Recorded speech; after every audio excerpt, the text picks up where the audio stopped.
All right, welcome everyone. My name is Amanda Demmer. I'm the Learning Specialist and Program Coordinator for Community-Based Research Canada, and I will be moderating today's session. Today we have a really exciting session. It's the first of a new e-learning series for us. This e-learning series is focused around engaging youth and young people in community-based research. To kick off this session, or kick off the series, we have a really interesting session with members of the McCreary Center Society's Youth Research Academy, a model for engaging young people in research. This presentation today is hosted by Community-Based Research Canada. The Community-Based Research Canada Secretariat is located on the traditional territory of the neutral Anishinaabe and Haudenosaunee peoples. CBRCanada is a membership-based organization with a mission of advancing community-based research excellence by strengthening partnerships, building capacity, mobilizing knowledge, and championing community-based research among individuals, communities, and institutions. We are a social enterprise. We're funded by our over 50 institutional members now, as well as individual members. As part of our programming for our members, we host events like these webinars, as well as community of practice and other learning events. You can find information on our upcoming events, as well as recordings of past e-learning events on our website. And my colleague Isabella will post that link in the chat for everyone now. In the spirit of truth and reconciliation, CBRCanada likes to start our e-learning events by reflecting on and amplifying the goals of the Truth and Reconciliation Commission's call to action. So this month, as we're discussing a research project that's models for engaging youth within research and particularly touching on youth in care, I'm going to highlight call to action number 38 that calls upon the federal, provincial, territorial, and Aboriginal governments to commit to eliminating the overrepresentation of Aboriginal youth in custody. We highlight this because CBR Canada is committed to continual reflection on the intersection between truth and reconciliation and the various topics that we approach through community-based research. We're committed to engaging with and learning from diverse First Nations, Métis, and Inuit people across Canada. In today's e-learning event, I have this brief opening and I'll be done talking shortly, and then I'll pass it over to our wonderful presenters to kick things off today. After our presenters share some of their knowledge and experiences with us, we'll have a question and answer period, and then we'll close out the event for today. I do ask that participants of the event today keep their microphones muted to prevent any background noise and ensure we can hear our presenters clearly. I welcome you to use the chat box to enter questions that you have at any time throughout the presentation. When we get to the question and answer period, that's when I'll start addressing these questions in the chat. But please feel free to enter your questions at any time so that we have a list of questions ready to go when we get to our question and answer period. I will also at that time welcome you to enter new questions into the chat box as well.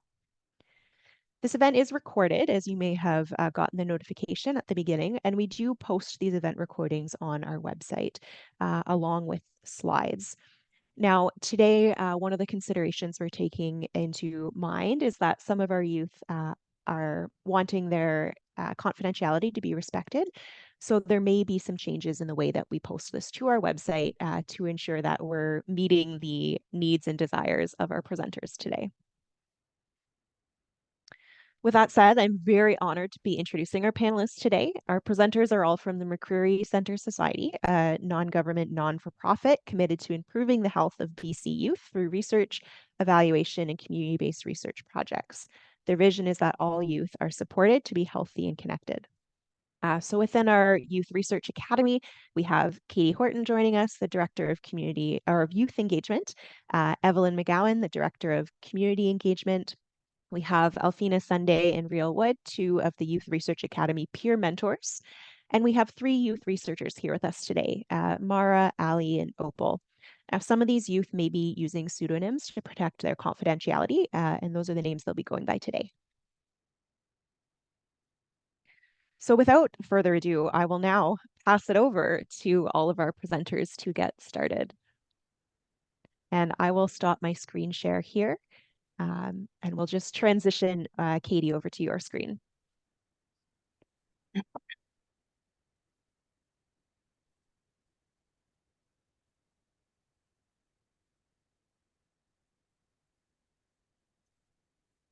Wonderful. We see your slides.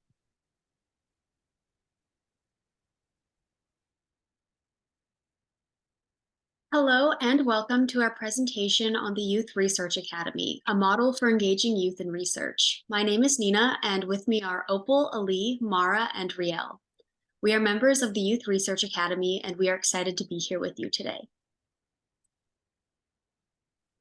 We would like to begin by acknowledging that McCreary Center Society is privileged to be located on the traditional unceded territories of the Musqueam, Squamish, and Tsleil-Waututh nations, and recognize the ancestral and continuing connection to this land of the Métis Nation. Today, we will be sharing about McCreary and about the YRA model for engaging youth in research. We will also share findings from the YRA's longitudinal study of youth transitioning out of government care in BC. And we will finish by sharing some of our recommendations for engaging young people in research. McCreary Center Society is a not-for-profit community-based research organization committed to improving the health of BC youth through research, evaluation, and community-based projects. McCreary's mission is to foster all aspects of youth health and positive development based on the strength of our research, evaluation, and engagement with youth and communities in the most culturally competent way possible. McCreary is probably best known for the long-standing BC Adolescent Health Survey, which is a provincial-wide survey that has been done every 5 years since 1992 and asks youth about many aspects of their health, from supportive relationships to experiences with substance use.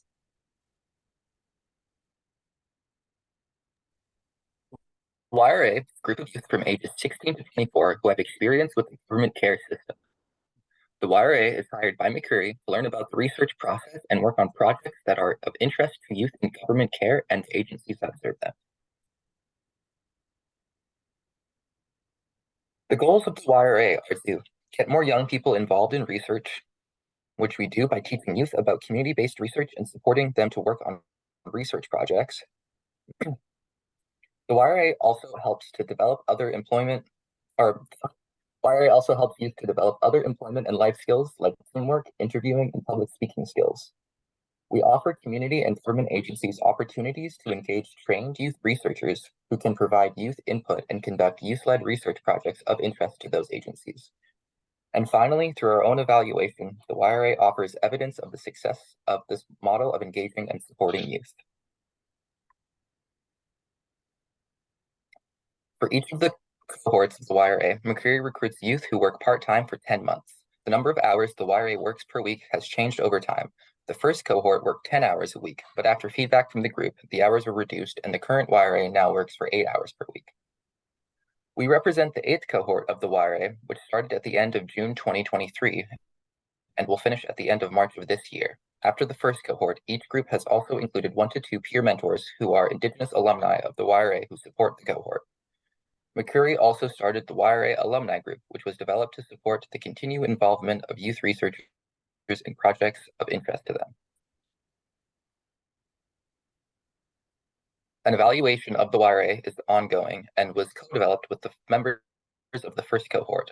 The evaluation entails a self-report survey at the start of the YRA cohort, one at the end of the cohort, and a follow-up survey 3 to 6 months after that. Each cohort also creates a clay animation film at the start and end of their cohort, reflecting their goals and experiences in the YRA.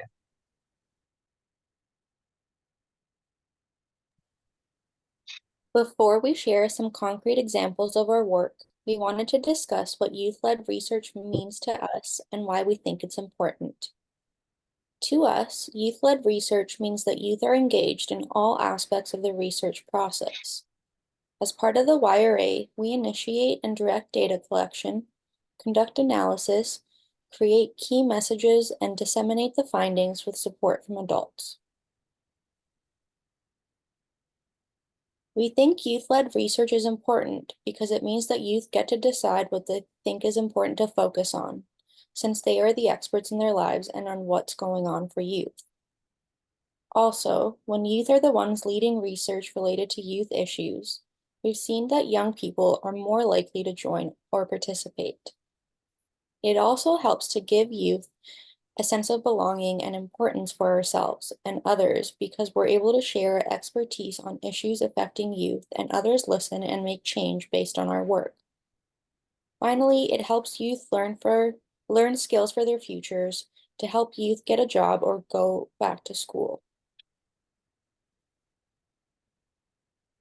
We wanted to share some concrete examples of how youth-led research can impact policy and practice.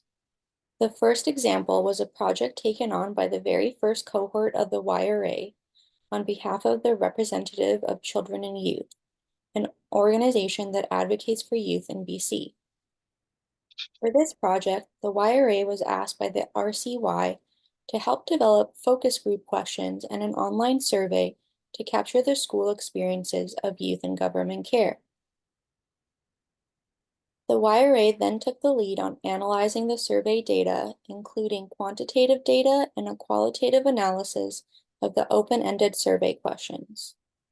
In addition, they worked together to select the key findings to share in the report. The results from this project led to a specific report on youth in care's experience with education, and this in turn has led to an education fund being set up specifically for youth with care experience. This report is available on the McCreary website if you'd like to read it. The second example was a project about a family finding boot camp model. McCreary and the YRA were hired to do a feasibility study for the Adoptive Families Association of BC's proposed 3-day family finding boot camp. This was a model coming out of the United States, and the AFA-BC wanted to see if it could be adapted for use in BC to help youth in care build stronger support networks. YRA members conducted a literature review and environmental scan for this project, as well as provided insight and recommendations from their own lived experience. In the end, the YRA concluded that the boot camp model was not suitable for youth in care, as they didn't feel it took a trauma-informed approach and would potentially do more harm than good. As a result of the report and its recommendations, the Adoptive Families Association decided against implementing the boot camp model.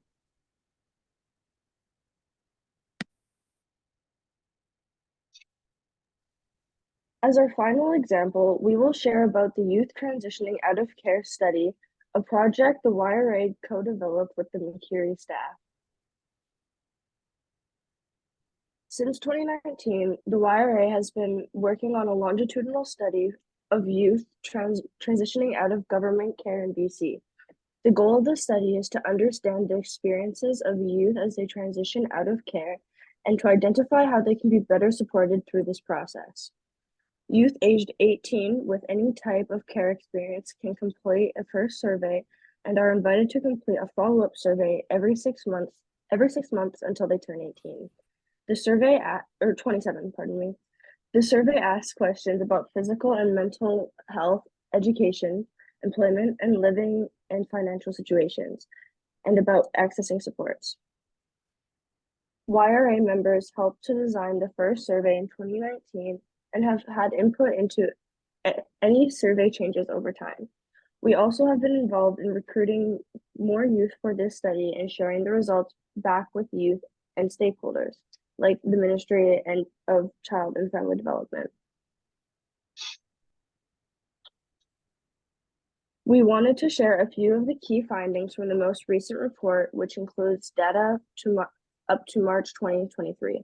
If you're interested in reading the full report and learning more about the study, we will put a link in the chat box. To date, over half of participants were under the age of 19 when they first joined the study. Most participants identified as female, and 4 in 10 identified as Indigenous. There was representation from each of the health authorities in BC, and about a third of participants were from both the Vancouver Coastal and Fraser regions. Throughout our presentation, most of our findings are from youth who had transitioned out of care, unless we know otherwise. The findings were generally similar between youth who are still in care and those who had transitioned out. We'll start by sharing about youth's experience with housing. When it comes to their living situation, youth who transition out of care the most commonly reported living alone or with roommates, followed by market rental or living with a relative. Two-thirds of youth reported feeling safe where they were living. Other half of youth also feel their current living situation met their specific needs. Around 8 in 10 youth who have transitioned out of care reported experiencing barriers to finding housing in the past 6 months. Common barriers included affordability, a shortage of safe and affordable housing, and lack of support. Youth with a health condition or disability were more likely to experience housing barriers than youth without a health condition or disability, and were around twice as likely to report discrimination as a barrier to finding housing. When asked to comment on some challenge they had experienced in the finding housing in the last 6 months, youth commonly described a lack of affordable housing and housing that doesn't meet their needs, such as not being pet friendly. Other youth experienced landlords who did not want to rent to youth.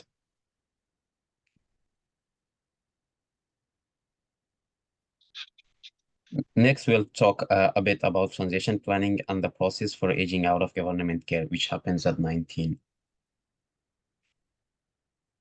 In the last year, there have been many exciting announcements of improved planning and support for youth transitioning out of care in BC, including the introduction of dedicated transition workers and an extension of transition support up to age 27. We wanted to highlight the ways that having a transition plan can positively impact a youth in feeling prepared for many aspects of their future, including pursuing their education, applying for needed benefits like income assistance, or finding housing. Youth were also more likely to understand their tenancy rights and responsibilities and to feel more prepared to live independently.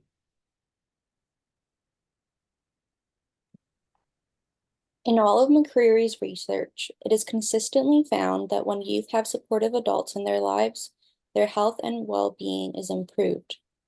This is true for youth with government care experience as well. So the next section shares a bit of information on supportive adults and the impact they can have.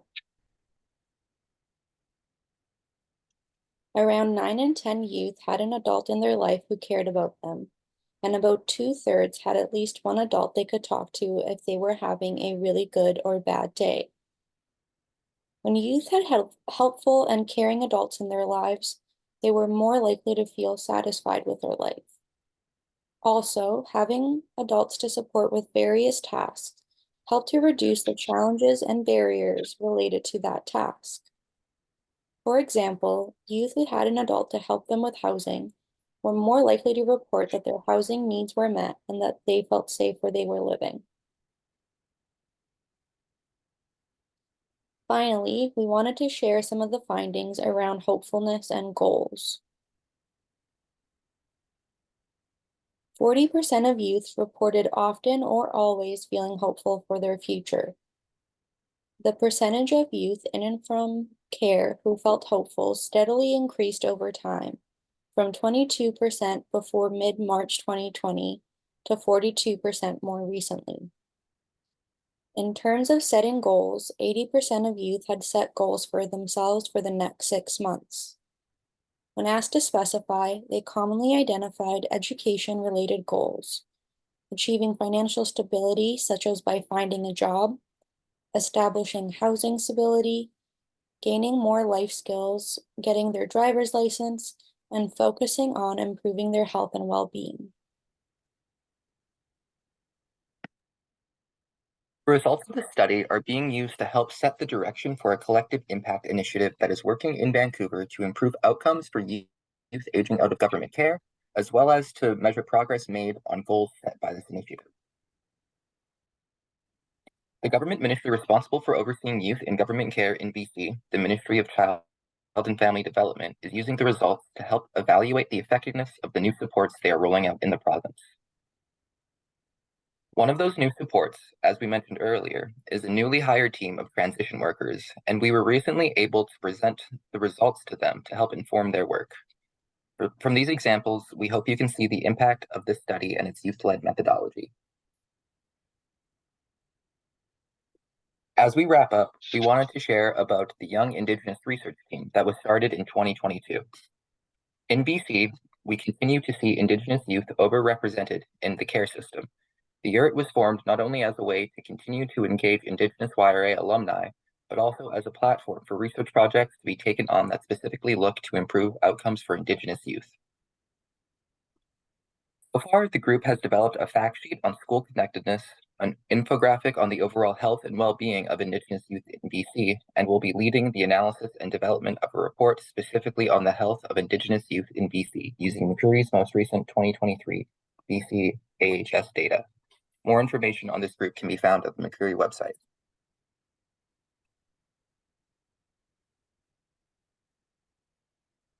In conclusion, we hope we have shown how youth can be successfully engaged as skilled partners in the research process, and that this can lead to changes within the systems that interact with young people. We wanted to end by sharing some of our thoughts from our own perspectives on being involved in the YRA. The YRA is a great opportunity to do team-oriented research and analysis. I learned how to productively be involved in a team, and I also learned computer, presentation, and teamwork skills. Joining the YRA has been an empowering opportunity to share my knowledge and experiences as a youth from CARE. It has given me a chance to help make the system better for others and learn more about the system and the people who are involved in it. It is a great opportunity to connect with other youth who may share similar life experiences, and it allows you to be meaningfully engaged in helping solve issues that people face.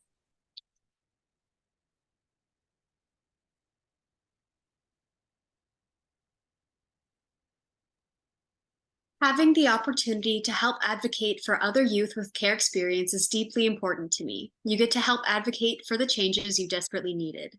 It is important, healing, and incredibly fulfilling. Beyond gaining research skills, publicly speaking and presenting, critical and creative thinking skills, you gain a greater understanding of community organizations, government programs that exist to help youth. Joining the YRA helps you become an advocate for many other youth who have trouble speaking up.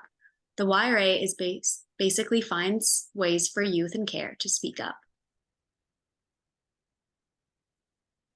As there are now many YRA alumni, we wanted to give them an opportunity to share about why they feel youth-led research is important. So we put together this short video with some of their thoughts.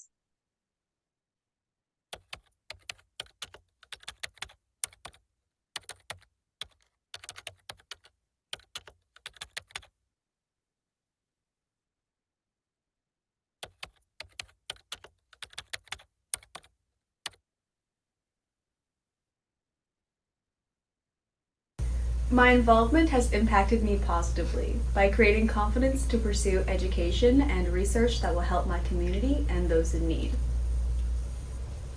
I think before I was going off my own experience and that of people I know, but now I can speak from a general and more broad perspective with data to back it up. I enjoyed the process of doing research and turning it into something that other people can interpret and use. My passion to help youth and former youth in CARE, and I like the fact that being involved in youth-led research gives me an outlet to do this.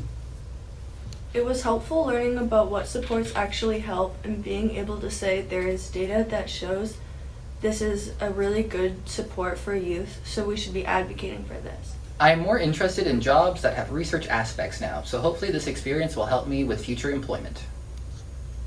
It gave me insight into what various youth's experiences are and more experience in knowing what youth in government care are facing.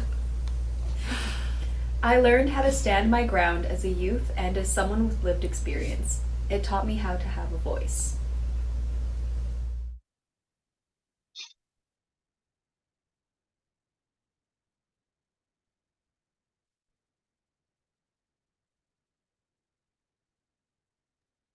Finally, if you're interested in setting up your own youth research academy or something similar, McCreary has just published a guide and toolkit documenting their process and lessons learned.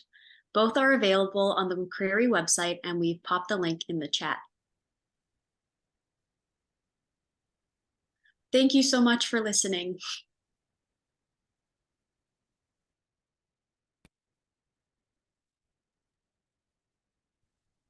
Thank you so much, Alfina and Ellie, Real, Mara, and Opal for that valuable presentation, sharing your experiences as well as some of your findings of the projects you've contributed to. So we have time now, about 20, 25 minutes for question and answer. So I'm not seeing any questions that have come in the chat yet. I encourage everyone, please enter your questions in the chat for our presenters today. And we will get to as many as we can in that amount of time that we have. I'll encourage my colleagues as well, Isabella and Julia, also here from CBRCanada with me if they have any questions, to feel free to ask them. And I'll ask one to get us started. I really value in this presentation how you all as the youth were the focus, sharing your experiences and what youth research meant to you and the value that it brought to you. And I appreciate that that focus was put in that place. I do want to ask for Katie and Evelyn, as well as for the youth, if they would like to share, but from kind of the organizational perspective, what benefit do you feel it's had to actually use this model instead of a more traditional research model in terms of the impact or the validity of the research findings? Yeah, that's a great question. Thank you.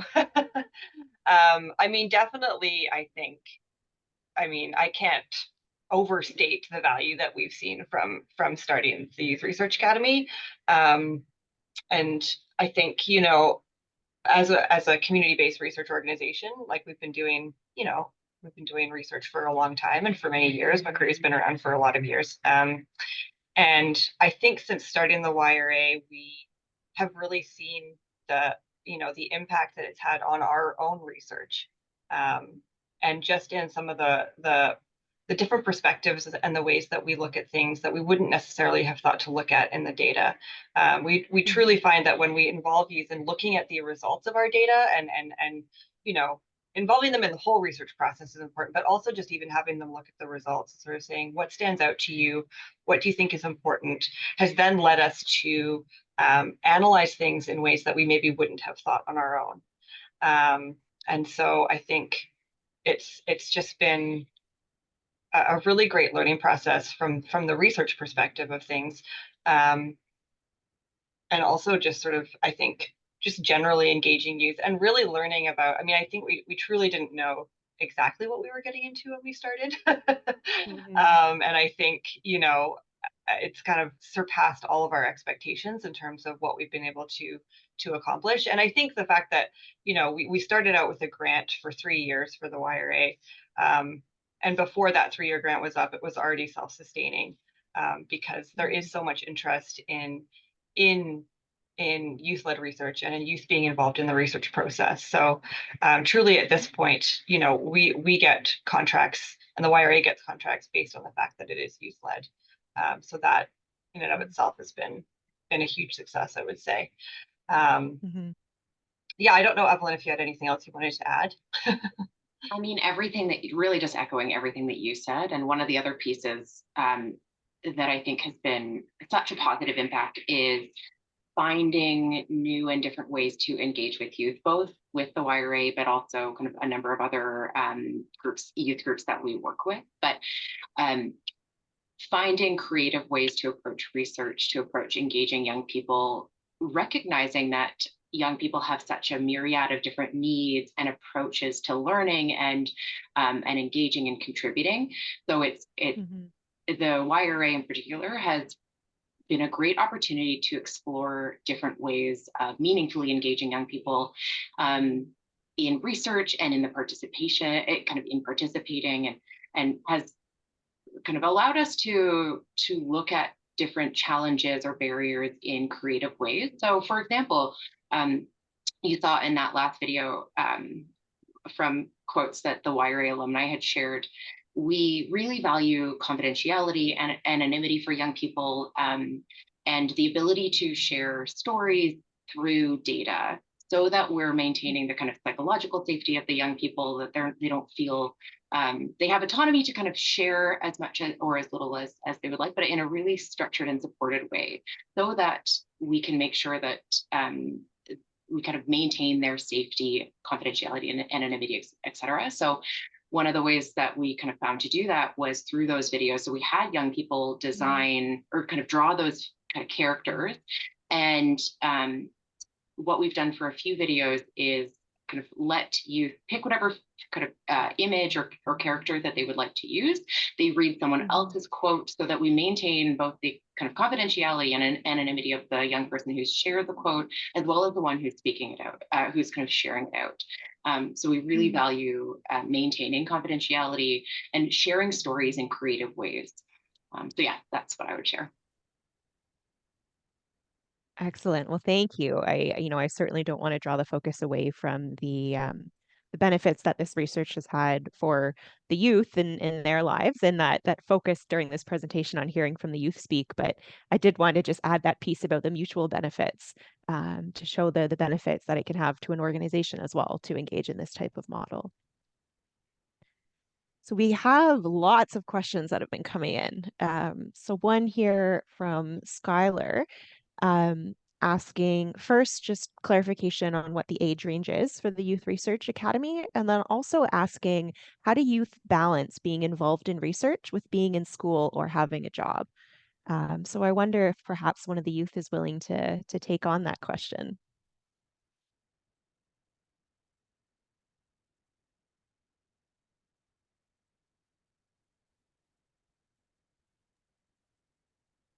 So the age range for the YRA is 16 to 24. So there are some youth who do end up being in high school or in college. Usually McCreary is really flexible with which, if you can't make it in a certain day, but you can come on the other day of the work week, that also works. I'm not in high school anymore, but I know when I was, my teachers were actually pretty accommodating, both like in a mainstream school setting and not. They were very accommodating with, I have certain hours to work that are outside of school.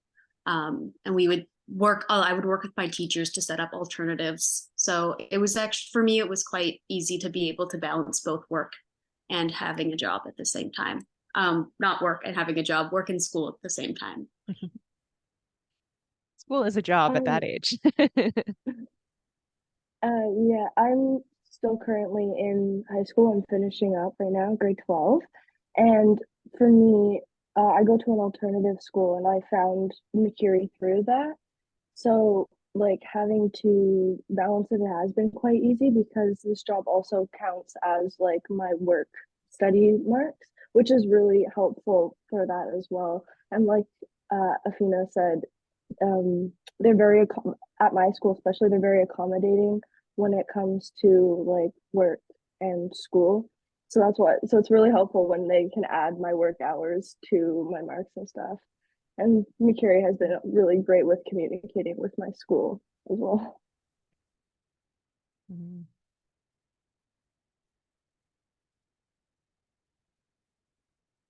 It sounds like McCreary has been able to kind of form positive connections with some of the school systems then that have allowed for that kind of understanding from both parties about the flexibility needed.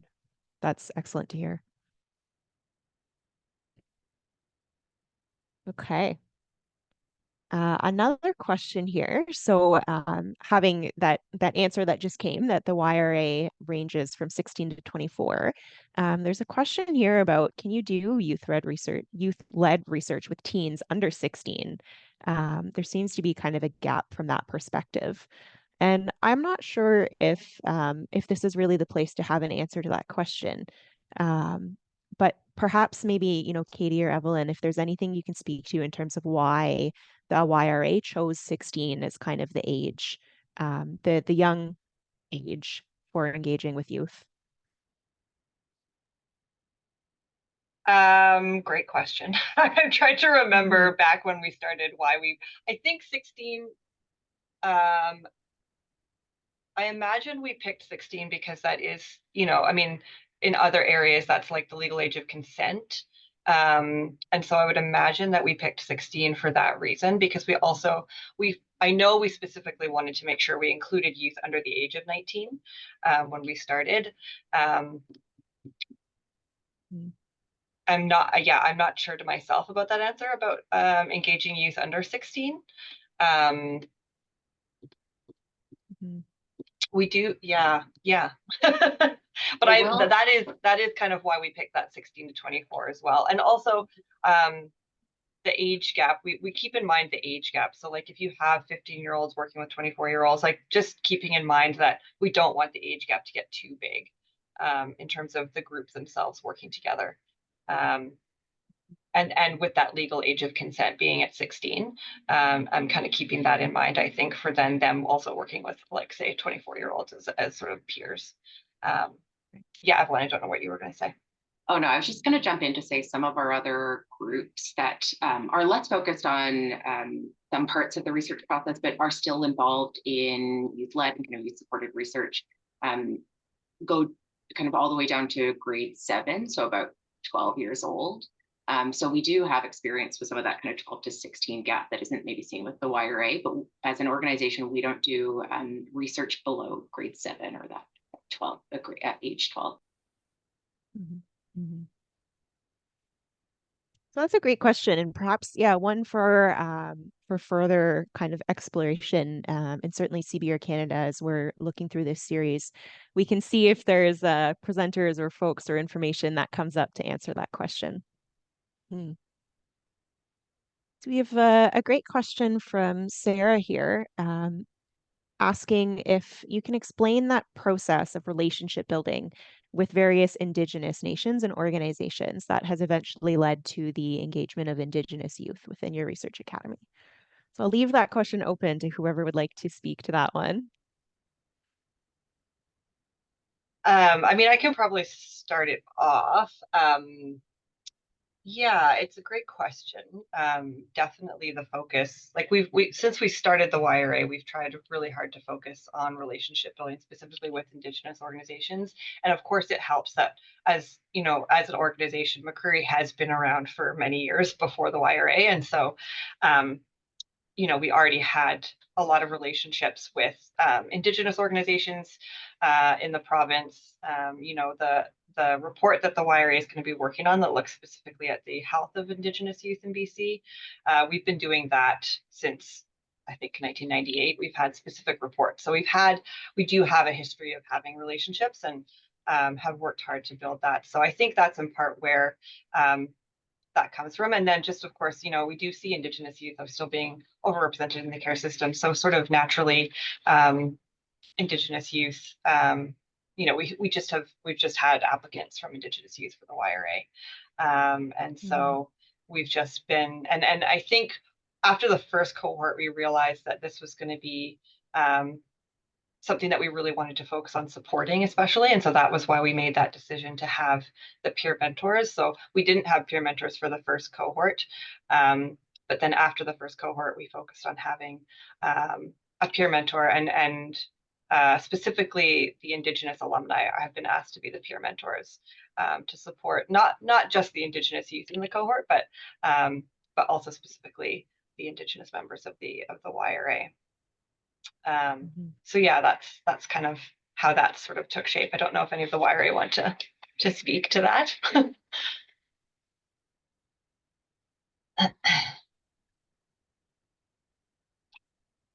Oh, I'm sorry. I will also just say then, because as we've continued on and been able to keep having cohorts of the YRA, and we've had a larger alumni group of Indigenous youth, we then felt that it was the right thing to do was to start a separate group for them to really look at how to better take on research projects that relate to Indigenous youth that can be led by our group of Indigenous alumni.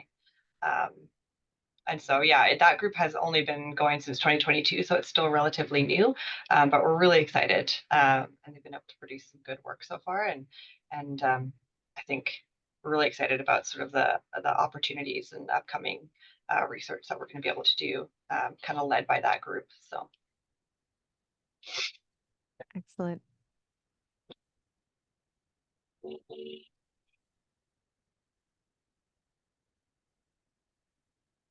Sarah, for more kind of interesting examples of processes for building relationships with Indigenous nations and organizations. Some of CBRCanada's past webinars have specifically looked at that kind of relationship building and building trust and building relationships specifically for research with Indigenous organizations. So if you take a look through some of our past webinar recordings on our website, you may find more information about that as well. Not necessarily specific to youth, although some of them have touched on specifically engaging youth in research through these partnerships with Indigenous organizations. Okay, thank you. I'll definitely check those out on the website. Thanks so much. Excellent. The next question I'm seeing here, someone who sounds like they're potentially interested in connecting with and potentially working with the McCreary Center, since some of the research they're doing is aligned, and they're planning on using youth participatory research in some of their studies as a PhD student. So is there opportunities, or how would one go about connecting with you if they were interested in working alongside you for a research project? Oh, absolutely. We would love that. I'll just pop my email in the chat. And folks are welcome to just email me. And yeah, we would love to partner with anyone who's interested in doing research projects. Absolutely. Excellent. Thank you, Katie. And so, Sunny, that was your question. You can take a look for Katie's email in the chat there.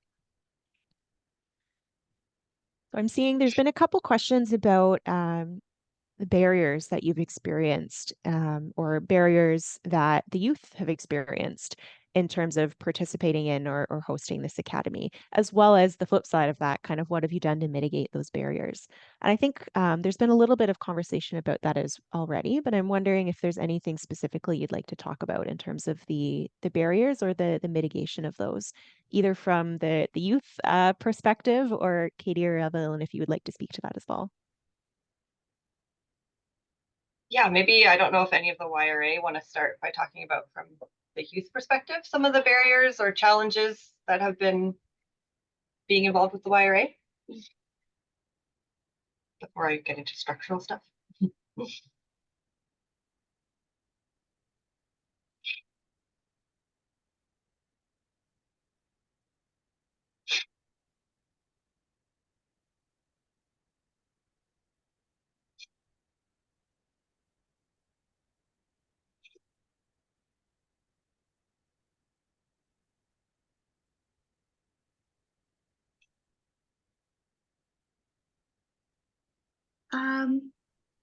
Maybe one of my other YRA members might have could speak to it more, but I haven't honestly.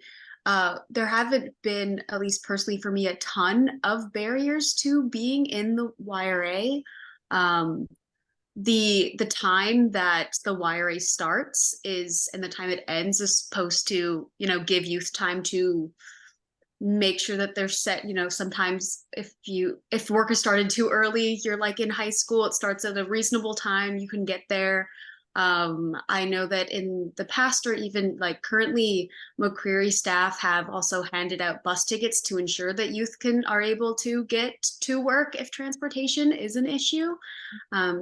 So I know that, at least for me personally, they have been pretty accommodating with making sure that you don't experience a lot of barriers to being in the YRA. That's excellent. And you already kind of touched on there a mitigating factor too, something the YRA has done to reduce any potential barriers by giving out those bus tickets. Yeah. It sounds like some proactive planning as well from the Research Academy in terms of what timing would work best and, those processes. Excellent. And I just wanted to say the exact same thing as Afina. Like, I also haven't really experienced any barriers to working at McCreary. I feel like a lot of the barriers I've experienced in the past with work are not an issue, yeah, because of the later start time or just various other factors. So I wonder if any of the YRA even want to speak to some of the barriers or challenges with youth-led research in particular, too, kind of in your role as youth researchers.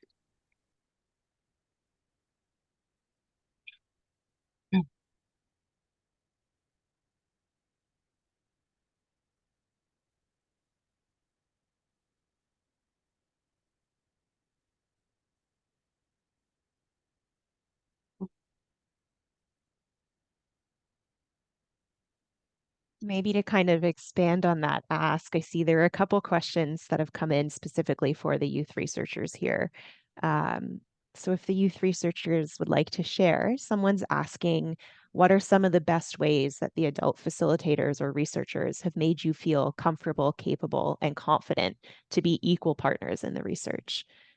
So what have the adults or the facilitators done to really make it feel like it's a safe space for you to participate in and to lead research within?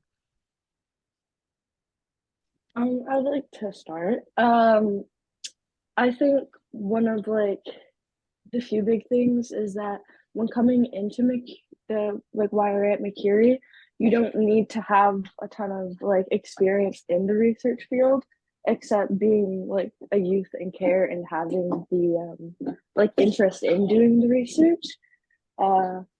But they've been really accommodating when it comes to mental health and yeah, just the mental health aspect for me at least, because that's kind of a barrier. Just it's not the biggest thing, but when it is there, we have people there to talk, and it's a very important thing, and everyone is very understanding to give you that time and space to take a break or to talk to somebody.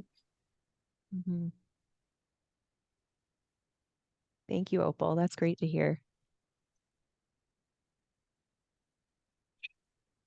I can also put some comments on that. So is my voice coming? Yeah, so for me, when I started, I the first challenge is to feel to have the confidence that you can do research. I think that's the first barrier that you can feel when starting to do a research, especially a youth-led research, is to see if you can do it. It's just the confidence thing that you may not feel the confidence to start it. And the second was for me is that I didn't have any research skills, or I was even lacking with the computer skills. But the thing with the wire is it's just going it if you need anything that the team doesn't need it, yeah, you will have it individually. And that really helped me to tackle those challenges. And the other thing is the scheduling that also mentioned before, as I'm also in college, and YRA, I'm missing one of the days, but the next work day, the peer mentors or the YRA stuff helped me to cover what was done the yesterday, or the day that I missed. And that really helped me to not miss anything about the YRA and the research. I think that's it from me. Thank you. Mhm. Excellent. That's great to hear the kind of the individual support and skill building that you're able to access through this program as well to help you do your role as a researcher well. Mm. And I will just add, I don't know if any of you have anything else to say, but just not to interject too much, but for some of those barriers and the more structural stuff that we as an organization have learned through this process, that is all documented in that toolkit that we mentioned in the presentation.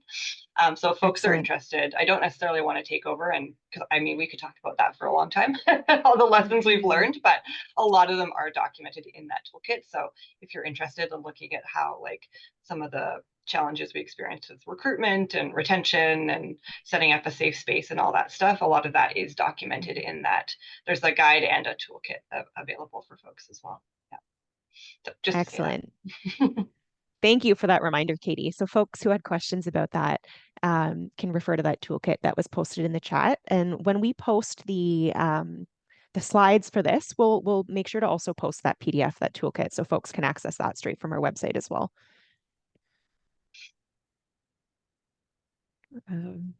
Leave it open in case any of the other youth would like to share. And maybe a similar question worded in a bit of a different way that's come in is just what drew you to participating in the Youth Research Academy? And what can researchers do to help you feel appreciated and supported? So if anyone else, any of the other youth researchers or peer mentors would like to share, maybe what drew you to this? Why did you want to get involved with this? The space is yours.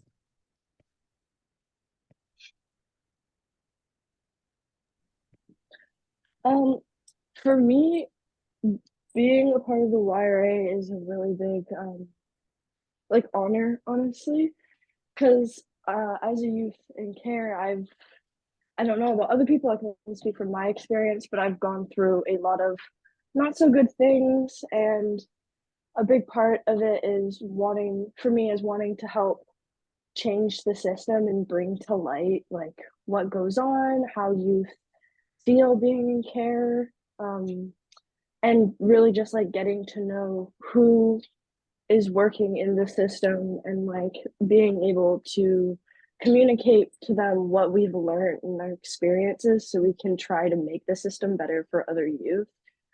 It's that's what's really important to me, and I'm very happy, very glad that my counselor at school was able to find this opportunity because it's helped me like with my present presentation skills, and just feeling more connected to my community and actually feeling like I'm making a difference to some extent. Mm-hmm. That's fantastic. So it sounds like this is something that you were really passionate about and wanted to be able to make a difference. And the Youth Research Academy gives you an avenue for being able to do that. That's great.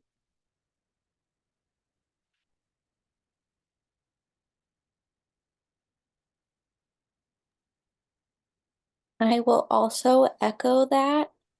I think,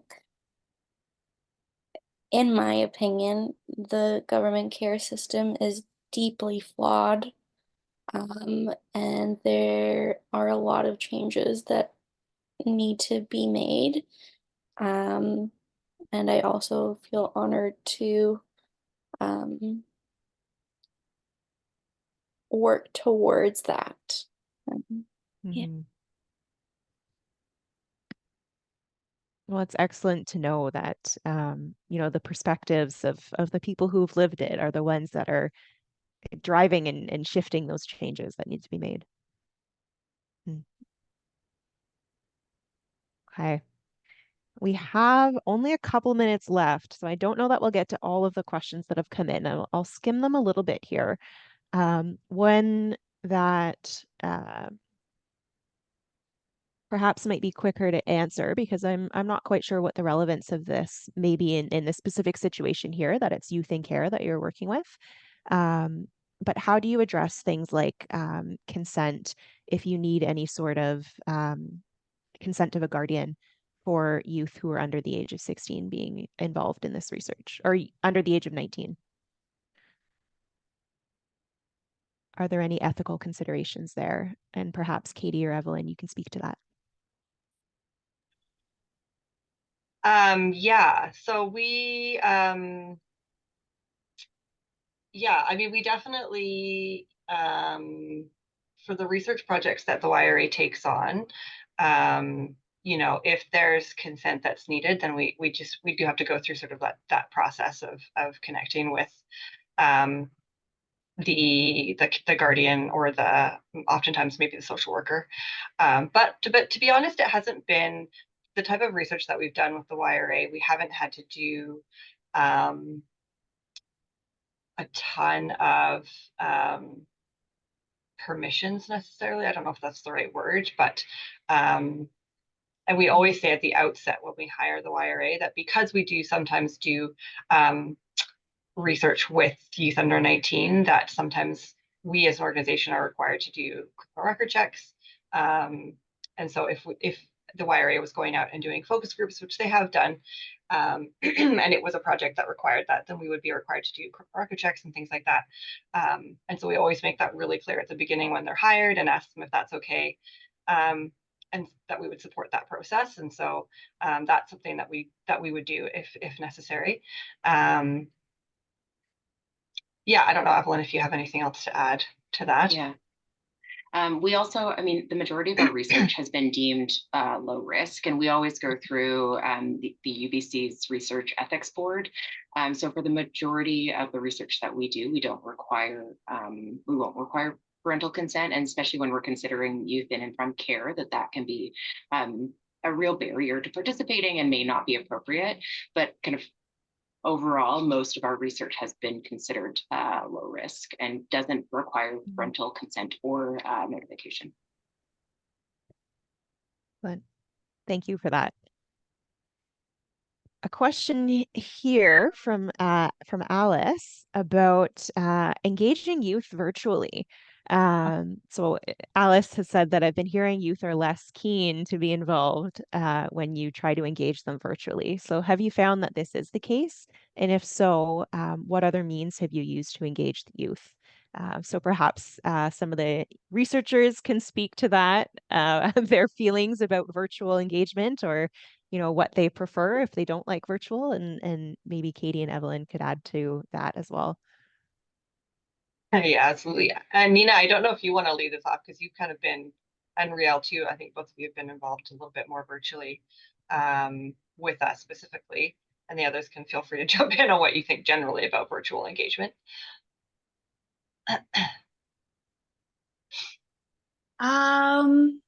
Well, thankfully, currently, a lot of McCreary youth group activities happen in office, so we do get to see each other. We did have a sort of a couple, was it one or two cohorts that had to be online because of COVID, and those were all previous YRA members, so we all already knew each other for at least one of those groups. That made it a lot easier for like having that. I think any time that there are like, if when we do any sort of meeting online, but it's all youth that we've already sort of known and worked with and had some sort of relationship with, it is definitely a lot easier than it is to say start a brand new group with brand new people online without having any having met them in person. I don't know if Riel or anyone else has anything else to add.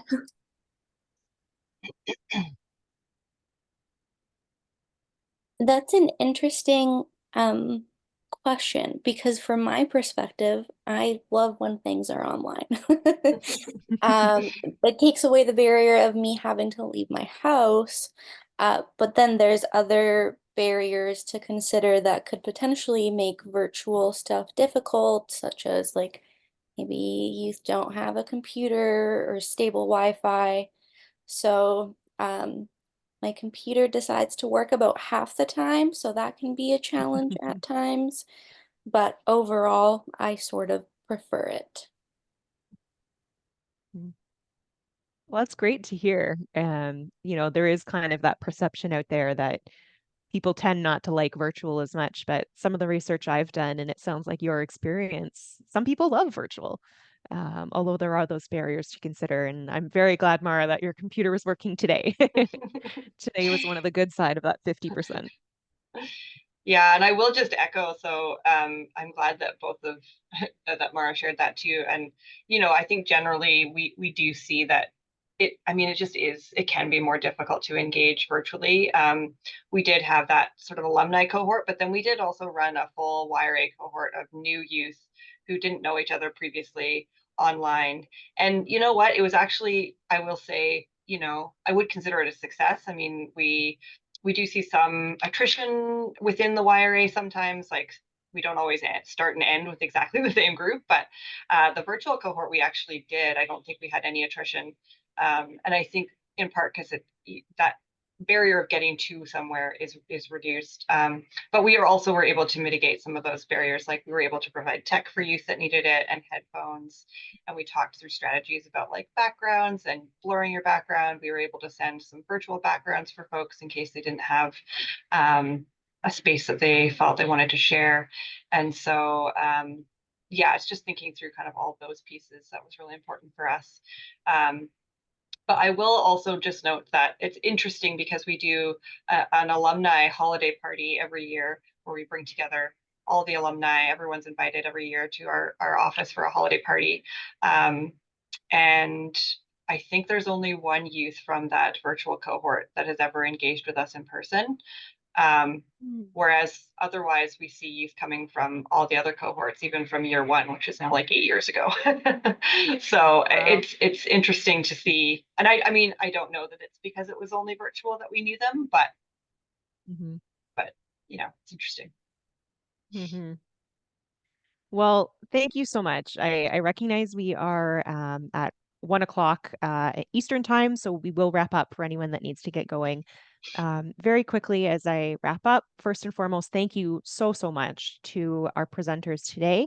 It's been so valuable having the focus of actually hearing from the researchers who've been engaged in this really valuable model for youth research. And Katie and Evelyn, hearing a little bit of what that's like from your perspective as well. So thank you.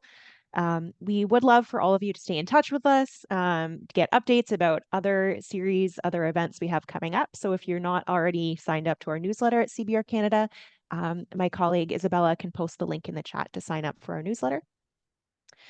Our next event, so we are running this series of young people in community-based research. The next event in this series will happen in February, and it is about how do we engage youth in applied research using an example of a project called Hope for the Future. That's about youth housing models, where youth have led the co-design of housing models for youth. So please join us at that event, and Isabella will post the link for that registration in the chat. We would love feedback from you as well. We love to hear how we're doing, how these e-learning events are, if there's any changes you would suggest the way we run these, or if there's any future topics you'd love to see highlighted. So there's a feedback form that Isabella will put in the chat for you as well. And thank you again so much, not just to the presenters, but to everyone who was here to watch, to participate, to ask a question. It's been very valuable. I will stop the recording now.